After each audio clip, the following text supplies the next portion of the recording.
आपले आवडते समर्थ furniture and mall घेऊन आलेत भव्य फर्निचर आणि इलेक्ट्रॉनिक महोत्सव। कधीही न अनुभवलेल्या महोत्सवात तुमच्या आवडीचे फर्निचर स्वस्त खरेदी करण्याची संधी। फर्निचरवर 25% पर्यंत डिस्काउंट, तर सोफा सेट खरेदीवर 30% पर्यंत डिस्काउंट आणि वॉशिंग मशीनवर 40% डिस्काउंट, शिवाय 8,000 रुपयांपर्यंतचा कॅशबॅक। डायरेक्ट फॅक्टरी ते ग्राहक सेवा, एक्सचेंज ऑफर, तुमच्या पसंतीची भेटवस्तू आणि फ्री होम डिलिव्हरी। तेव्हा आजच भेट द्या Samarth furniture and mall, Flora township समोर घुलेवाडी तालुका संगमनेर आणि कोल्हार घोटी हायवे सुगाव बुद्रुक तालुका अकोले। संपर्क 98 506 96 463 आणि 92 842 57 619।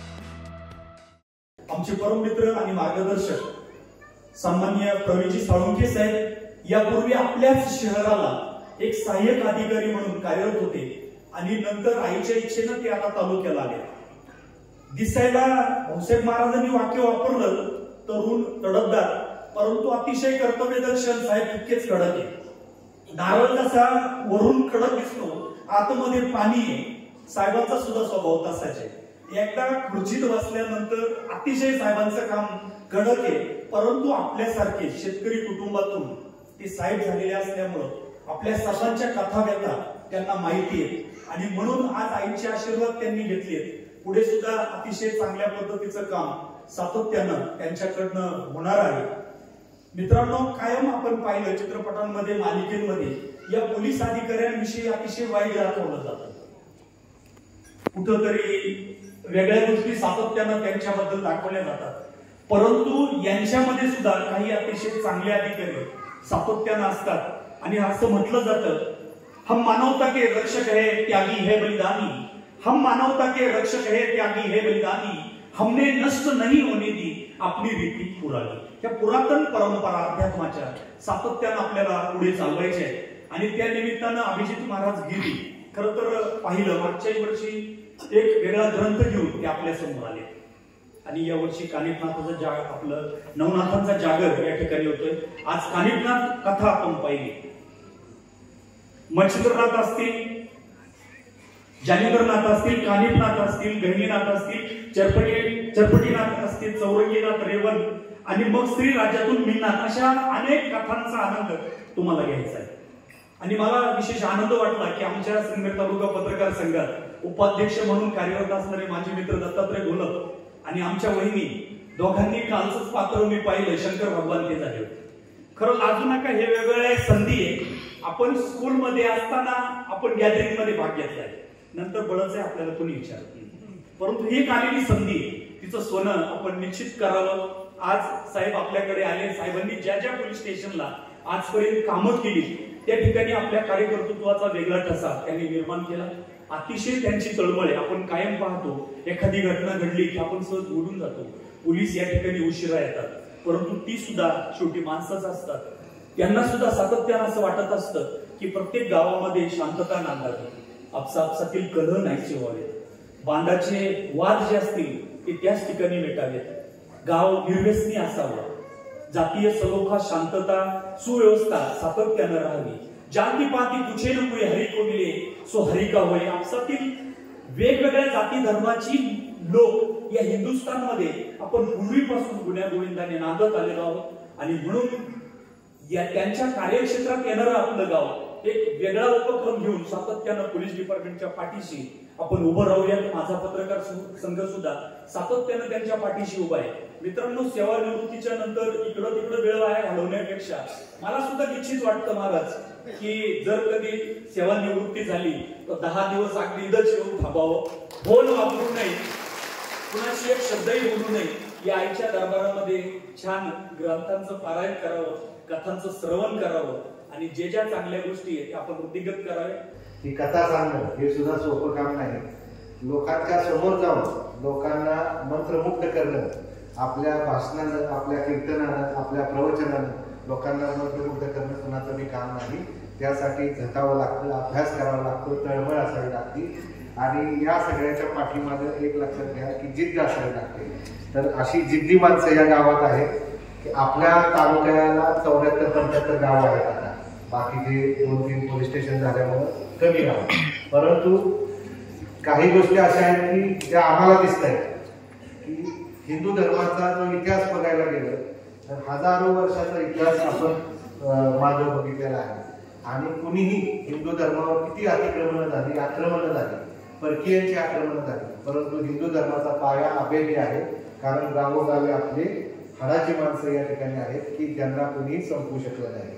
अनेक आक्रमकांनी हिंदू धर्माची वीट नेस्तनाबूत करण्याचा प्रयत्न केलेला आहे, परंतु आपले कीर्तनकार, प्रवचनकार, हे नवनाथांची जी गाणी आहे हे आपले नवनाथ कुठं होते? डोंगर दऱ्यात जंगलात आपले लोक राहिलेले आणि त्या ठिकाणी तपश्चर्या केलेली. आता आपण गावागावात आलेलो आहे. गावात कशासाठी समाज आला? आपल्या लोक एकत्र राहावी, एकत्र गुण्यागोविंदाने नांदावी, यासाठी आपला समाज गावोगावी आलेला आहे. गावं बसली, त्यानंतर पुढच्या पिढ्या घडल्या. तर आपलं काम आहे की आपला जो एकोपा आहे त्या देवीच्या साक्षीने तुमच्या गावाचा एकोपा जसा आहे तसा आपल्या संगमनेर तालुक्याचा एकोपा जपावा सगळ्यांनी, अशी मी या ठिकाणी प्रार्थना करतो. मित्रांनो, एकीनं राहणं आता एवढं सोपं राहिलेलं नाही. मी सातारा जिल्ह्यातला आहे. आमच्या गावामध्ये अशी अनेक कुटुंब आहेत की विभक्ततेच्या मार्गाने लागले. आज काही कुटुंबातले आईला आणि वडिलाला सुद्धा समजलं. बाकीच्या ठिकाणी जर बघायला गेलं तर तुम्ही प्रचंड प्रमाणात आपल्या ज्येष्ठ नागरिकांची हेळसांड होते. तर जे इथं समोर बसलेल्या माता भगिनी आहेत, काही महिला आहेत, काही सासू आहेत, काही सुना आहेत, काही होणाऱ्या सुना असतील, काही नातू नाती नसतील, तर तुम्ही सगळ्यांनी आपल्या कुटुंबाची, आपल्या धर्माची काही ज्या गोष्टी आहेत युग परंपरेने चालत आलेल्या आहेत त्या प्रथा, परंपरा, रूढी या पाळल्या पाहिजे. एकमेकाचा मान सन्मान ठेवला पाहिजे, ज्येष्ठांचा मान ठेवला पाहिजे. आणि तरुण पिढीच्या खांद्यावर फार मोठी जबाबदारी आहे की काळ बदललेला आहे, डिजिटल युग आहे. काही लोक घरात बसून या कार्यक्रम बघत असते, पण जो इथं येऊन बघण्यात मजा आहे, याचा रसपान घ्यायची जी मजा आहे ते बाहेर नाही, हे लक्षात ठेवा. टीव्हीवर, मोबाईलवर बघून आपण तेवढा मोठा आनंद घेऊ शकतो, परंतु एकत्र बसणं आणि या सगळ्या आपल्या धार्मिक परंपरांचा मान सन्मान ठेवणं हे आपण केलं पाहिजे. तुम्हाला या ठिकाणी पोलीस अधिकारी म्हणून काही गोष्टी मला सांगायच्या. बऱ्याचशा मुलं मुली या ठिकाणी कार्यक्रमाला आलेले, तर याची संख्या वाढली पाहिजे. मुला मुलींनी संयम आपल्या अंगी बाळगला पाहिजे. काही गोष्टी अशा आहेत की या ठिकाणी बसलेले ज्येष्ठ नागरिक कधी काळी तरुण होते, महिला तरुण होत्या, आता तुम्ही तरुण आहात, तर तुमच्यावर काय जबाबदारी आहे की यापूर्वी मी लग्न झालेले आहेत मुला मुलींची, इथून पुढे मी होणार आहे, भविष्य अनेक गोष्टी आहेत, परंतु संयम बाळगला पाहिजे. मोबाईलचा वापर गांभीर्याने केला पाहिजे. तरुण मुला मुलींचं आयुष्य उद्ध्वस्त होतंय. रोज पोलीस स्टेशनला काही ना काहीतरी गोष्टी येत आहेत, तर या बाबतीत सगळ्यांनी काळजी घेणं गरजेचं आहे. जसे या ठिकाणी लोक आहेत तसंच तुमच्या घरात सुद्धा आता काही तरुण मुलं मुली इकडे तिकडे आपापल्या घरात अभ्यास करत असतील, काय करत असतील, परंतु मोबाईलचा जो भस्मासूर आपल्या जवळ आलेला आहे, या भस्मासुराचा कसा अंत करायचा हे तुमच्या हातात आहे.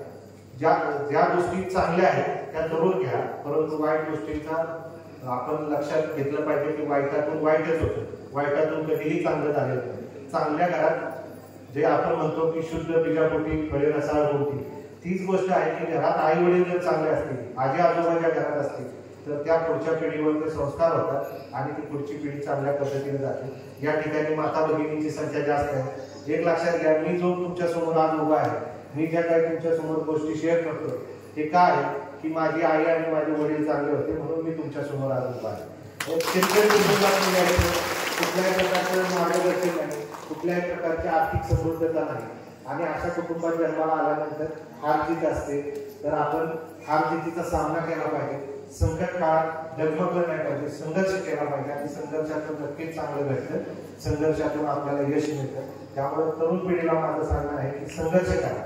संघर्षाशिवाय आयुष्याला मजा नाही आणि फुकटचं खोटं आयुष्य जगण्यात काही मजा नाही. जर तुम्ही संघर्ष केला नाही, जरूर तुम्ही आयुष्याला दिशा दिली पाहिजे. काही गोष्टी अशा आहेत की दिवसाची दिनचर्या तरुण पिढीला ठरवली पाहिजे की मी किती वाजता उठणार आहे, किती वाजता झोपणार आहे, कॉलेजचा टायमिंग काय, शाळेचा टायमिंग काय, माझ्या घरचं कामकाज काय आहे, शेतात आई वडिलांना मदत केली पाहिजे. आज बऱ्याच ठिकाणी बघतोय की महिला शेतात आहेत आणि तिचा नवरा किंवा त्यांच्या घरातला पुरुष माणूस हा गावात कुठेतरी चाटा मारत बसलेला आहे किंवा तालुक्याच्या ठिकाणी गेलेला आहे. तर गरज नाही, आपलं कुटुंब आपली जबाबदारी आहे. आपल्या कुटुंबाचे सदस्यांच्यावर लक्ष दिलं पाहिजे. अशा पद्धतीने जर कुटुंबावर लक्ष दिलं तर त्या कुटुंबातील पुढची पिढी नक्कीच घडणार आहे. पुढे जाण्यासाठी एकच संघर्ष केला पाहिजे.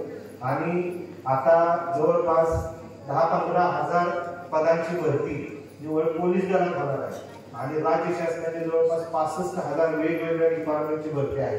तर तुमच्या गावात तरुण पिढीला माझं आव्हान आहे, कुणाला काही अडचण असेल, आर्थिक अडचण असेल, ती सुद्धा आम्ही आमच्या मदतीने माझ्या पद्धतीने मी केली.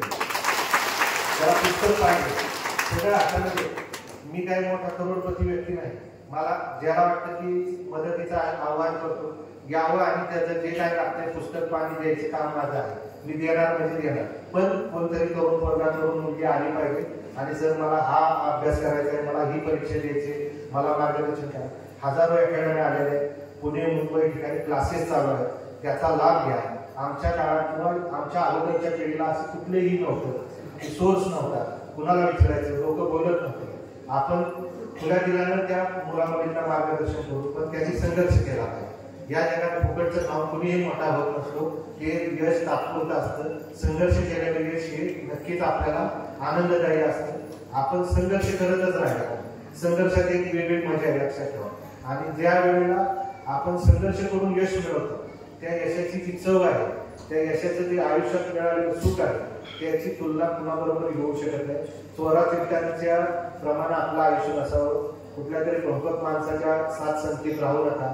कुठल्याही चुकीच्या प्रवृत्तीच्या संगतीत न राहता या ठिकाणी तुम्ही जमलेला आहे. यातली अजूनही मंडपात जागा बसायला अजून काही लोक असतील जे लांबून येतील, चुकीच्या मार्गावर गेले असतील, तर त्यांनी परत एकदा या रस्त्याला आलं पाहिजे आणि आपल्या गावाचं नाव आपल्या तालुक्यात, जिल्ह्यात, राज्यात, देशात कसं जाईल आणि एक नाथ संप्रदाय आहे त्याच्या भरभराटीला, वाढीला चालना कशी मिळेल यासाठी सगळ्यांनी प्रयत्न करावा. तुमच्या गावाला मी या ठिकाणी शुभेच्छा देतो.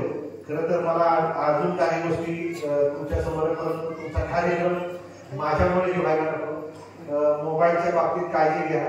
ज्या वेळेला मोबाईलचं सायबर फ्रॉडचं प्रमाण खूप आहे, तर जो मोबाईल तुम्ही वापरता त्याच्यावर अननोन आलेला मेसेज तुम्ही कधीही त्याला क्लिक करू नका, लाईक करू नका.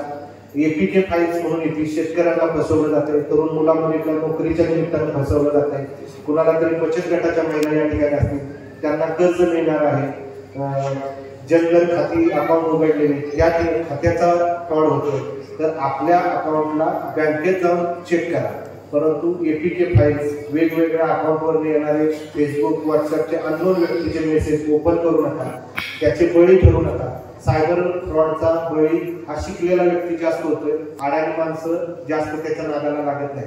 म्हणून शिकलेल्या माणसांना सुद्धा मला आव्हान आहे की सायबर फ्रॉडच्या नादाला लागायचं नाही. मोबाईल मध्ये काय बघायचं आणि काय बघायचं नाही याची जर लक्ष्मण रेषा आखून दिली तर आपलं आयुष्य चांगलं उज्ज्वल होऊ शकतं. भवितव्य जे आहे ते चांगल्या पद्धतीने आपण पार पाडू शकतो. लक्षात घ्या की अनेक गोष्टी आहेत की त्याची लक्ष्मण रेषा जर आयुष्याला आखली तर त्या लक्ष्मण रेषेच्या पलीकडे आपण गेलो नाही तर अनेक गोष्टीपासून तुमचा बचाव होईल आणि तुमचं आयुष्य सुजलाम सुफलाम झाल्याशिवाय राहणार नाही. गेली 22 वर्षांची विश्वसनीय परंपरा म्हणजेच संदेश चष्मा घर. सर्व प्रकारचे ब्रँडेड गॉगल्स आणि स्पेक्ट्स उपलब्ध. प्रोग्रेसिव्ह लेन्सेसची संपूर्ण रेंज. नेत्रतज्ञांमार्फत नेत्र तपासणी. कम्प्युटर यूजसाठीचे सर्व प्रकारचे चष्मे उपलब्ध. खात्रीशीर, विनम्र आणि तत्पर सेवा. ठिकाण संदेश चष्मा घर, गाळा नंबर 31 आणि 32, बस स्टँड कॉम्प्लेक्स, पहिला मजला, दत्त मंदिरा शेजारी, संगमनेर. प्रोप्रायटर अमोल देशमुख. 9150 290 290 आणि 9270 34 41 74.